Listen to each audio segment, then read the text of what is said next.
अगला सवाल देखते हैं 22वां। ठीक है, कि यादृच्छिक रूप में एक 3 अंकों की, ठीक है, संख्या का चयन करने पर ऐसी एक संख्या के चयन की प्रायिकता कितनी है जो 5 और 9 के द्वारा विभाज्य है। ठीक है, तो यहाँ क्या कहा गया है कि एक संख्या के चयन की प्रायिकता कितनी है।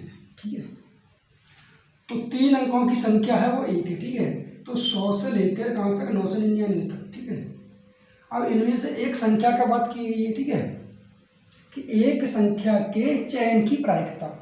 ठीक है, तो यहाँ चयन की प्रायिकता कितनी है, 1 है, अनुकूल प्रायिकता बट्टे कुल प्रायिकता। तो 5 और 9 से विभाजित है, तो 9 पंजे 45। ठीक है, 9 पंजे 45, तो अनुकूल प्रकार बट्टे कुल प्रकार। ठीक है, तो यहाँ अनुकूल कितना है, 1 है, और कुल कितने हैं, प्रायिकता निकालेंगे तो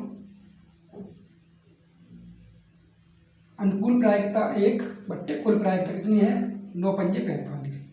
तो इस सवाल का जो आंसर है कितना हो जाएगा, 1 बट्टे 45, यानी डी ऑप्शन। ठीक है,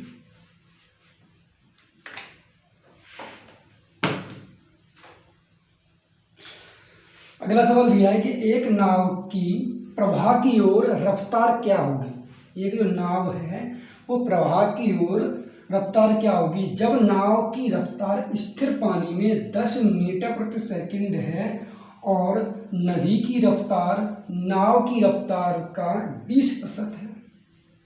ठीक है, तो नाव की रफ्तार का 20% है। ठीक है, और 10,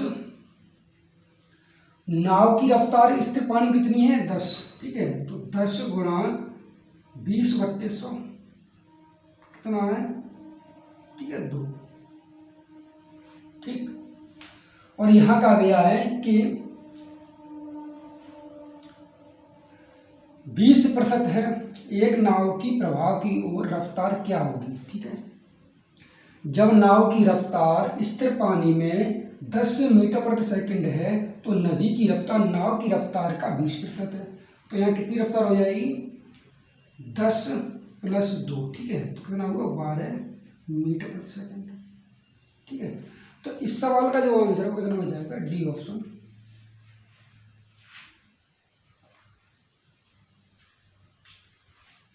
अगला सवाल दिया है कि समीकरण 13, ठीक है, समीकरण 3x² 5x + 3 = 0 के मूलों की प्रकृति ज्ञात की थी।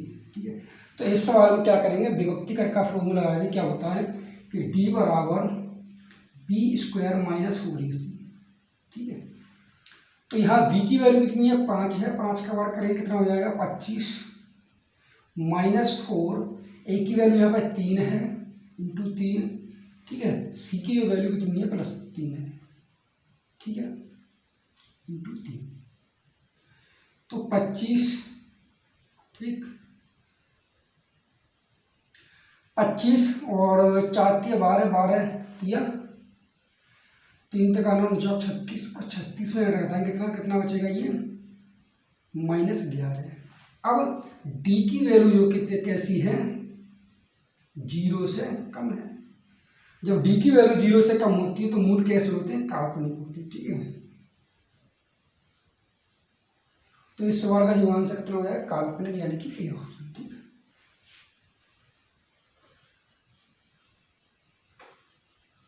अगला सवाल दिया है कि 2 ट्रेन एक ही दिशा में क्रमशः 25 मील प्रति घंटा और 30 मील प्रति घंटा पर समानांतर पटरियों पर चल रही है। ठीक है, यह तो पहली ट्रेन दूसरी ट्रेन से 1 घंटे पहले निकलती है। तो दूसरी ट्रेन, ठीक है, पहली जो ट्रेन है वो दूसरी ट्रेन से 1 घंटे पहले निकलती है, तो तेज चलने वाली ट्रेन को धीमी ट्रेन को पकड़ने के लिए कितना समय लेगी। ठीक है, अब यहाँ पर जो ये शब्द लिखा गया है कि ट्रेन को धीमी ट्रेन को पकड़ने के लिए कितना समय लेगी, ठीक है, लगेगा। तो यहाँ पे क्या है कि यहाँ दूरियाँ कैसी बराबर दी गई हैं, दूरी कैसी है, डिस्टेंस दोनों के लिए बराबर है। ठीक है, अब जो पहली ट्रेन है उसकी कितनी चाल है, 25 मील प्रति घंटा, 25। ठीक है, और यहाँ जो चाल अगली कितनी है, 30 मील प्रति घंटा। ठीक है, यानी कि दूरी बराबर क्या होगा, चाल गुणा समय। अब यहाँ समय देखा है कितना है कि पहली ट्रेन दूसरी ट्रेन से 1 घंटे पहले निकलती है, ठीक है। तो यहाँ t + 1 घंटे पहले निकल रही है, इंटू यहाँ क्या है t, ठीक। समय कितना मान लिया t। अब यहाँ से सॉल्व करेंगे तो क्या होगा, 5 से काटते हैं, 5 × 30, ठीक है, और 5 × 25, 5 करेंगे 5t + 5 = 60। तो यहाँ t की जो वैल्यू कितनी हो जाएगी, 5, ठीक है। तो इस सवाल का जो आंसर कितना आ जाएगा, 5 घंटे, यानी कि डी ऑप्शन, ठीक है। अगला सवाल दिया है, अगर एक संख्या का 50% दूसरी संख्या के बराबर है तो उनका अनुपात कितना होगा। हम मान लें कि एक संख्या a है और एक संख्या b है, ठीक है। यह कहा गया कि अगर एक संख्या का 50%, एक संख्या हमारी इसे पहली संख्या कौन सी a है, इसका 50%, 50/100, ठीक है, और दूसरी संख्या के बराबर है, दूसरी संख्या b है तो इसके बराबर है, तो इनका आपको पूछा गया है क्या अनुपात, तो 50 से 50, 50 दूनी 100, ठीक है। क्रॉस मल्टीप्लाई कर लेंगे तो a/b बराबर क्या होगा, 2/1, a अनुपात b बराबर कितना होगा, 2:1। तो इस सवाल का जो आंसर है कितना, 2:1, यानी कि बी ऑप्शन, ठीक है। अगला सवाल है कि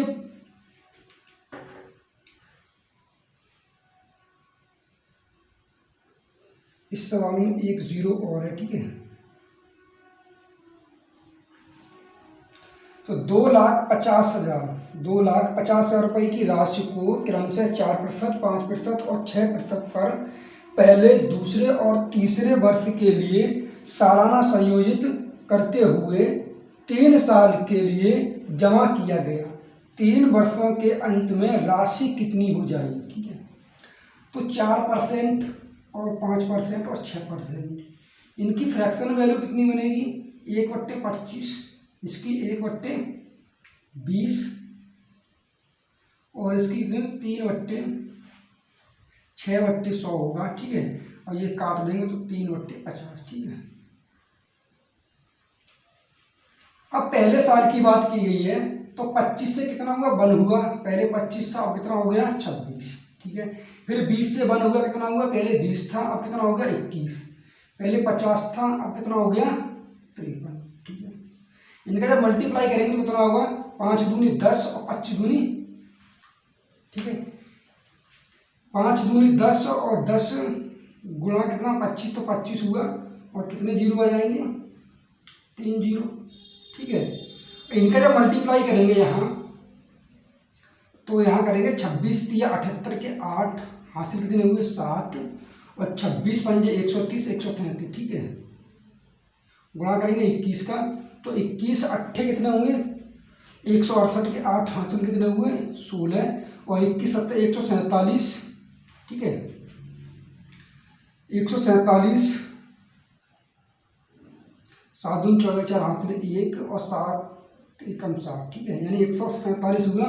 147 में 16 जोड़ देंगे, ठीक है, तो कितना होगा, 13 के 3 हासिल 1, और 4 5 6, यानी 163 के 3, फिर हासिल 16, ठीक है।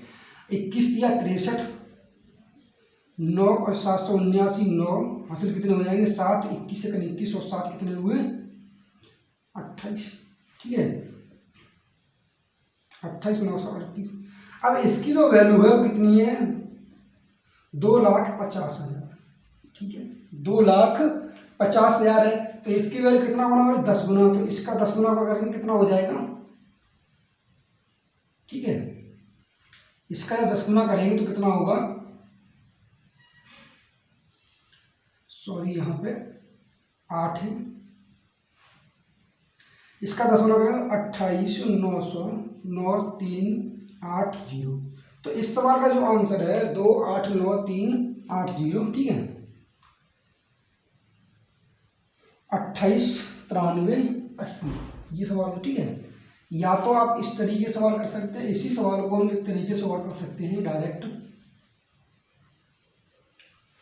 कि 2,50,000 रुपये है, ठीक है, 2,50,000 रुपये है, ठीक है। यहाँ कहा गया है 4% 5%, ठीक।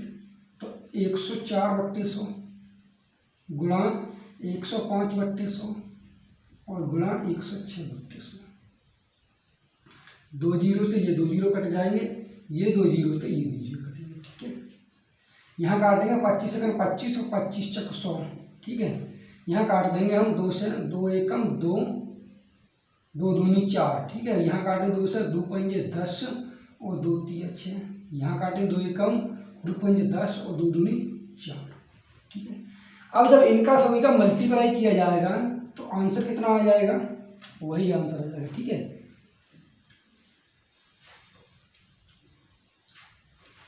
अगला सवाल दिया गया है कि अगर अरुण और तरुण को हटा दिया जाए तो n लोगों के एक समूह की औसत उम्र 12 और बढ़ जाती है, ठीक है। औसत उम्र क्या है, 12 और बढ़ जाती है।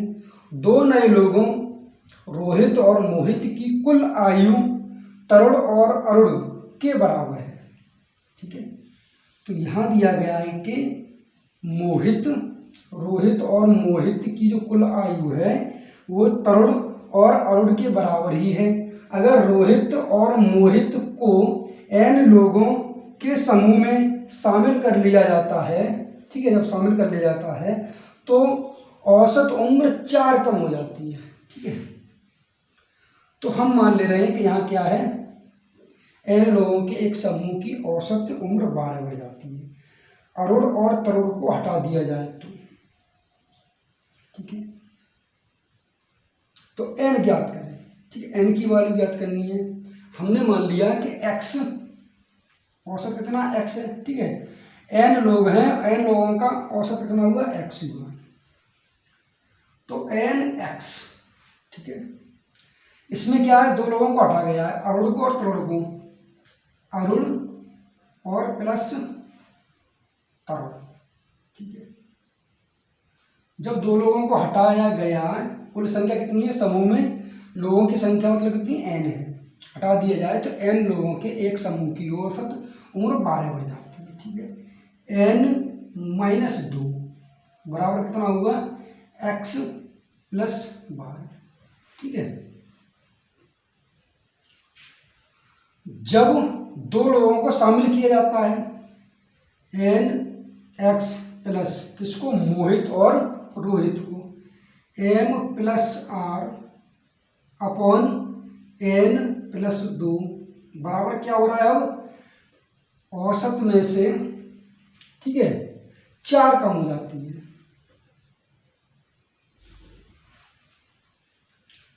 इसे सॉल्व कर लेंगे तो कितना होगा, क्रॉस मल्टीप्लाई, यानी कि nx - a + t बराबर, इसका मल्टीप्लाई इसमें करेंगे तो कितना होगा कि nx, ठीक है, और -2x, इसका जब मल्टीप्लाई इसमें करेंगे तो कितना होगा 12n और 12 दूनी 24 -24, ठीक है। अब 80 की यहाँ से वैल्यू निकालेंगे तो क्या होगा, nx से nx खत्म, ठीक है। ये इधर ले आएंगे तो 2x - 12n और +24 बराबर a + t। इसे जब सॉल्व करेंगे तो क्या होगा कि nx, ठीक है, तो यहाँ कितना होगा m+r, यहाँ होगा कितना कि nx, ठीक है, nx, इसका मल्टीप्लिकेशन माइनस के 4n, जब 2 का गुणा करेंगे तो कितना होगा 2x और 2 दूनी 4, ठीक है, 4 दूनी 8 -8, ठीक है। यहाँ nx से nx खत्म, m+r बराबर कितना होगा 2x - 4n और -8, ठीक है। अब mr मतलब मोहित और रोहित और अरुण और तरुण कैसे हैं, बराबर है, इनकी औसत उम्र कैसी है, एक दूसरे के बराबर है। तो कितना हो जाएगा होगा कि 2x - 12n + 24 बराबर 2x - 4n -8, ठीक है।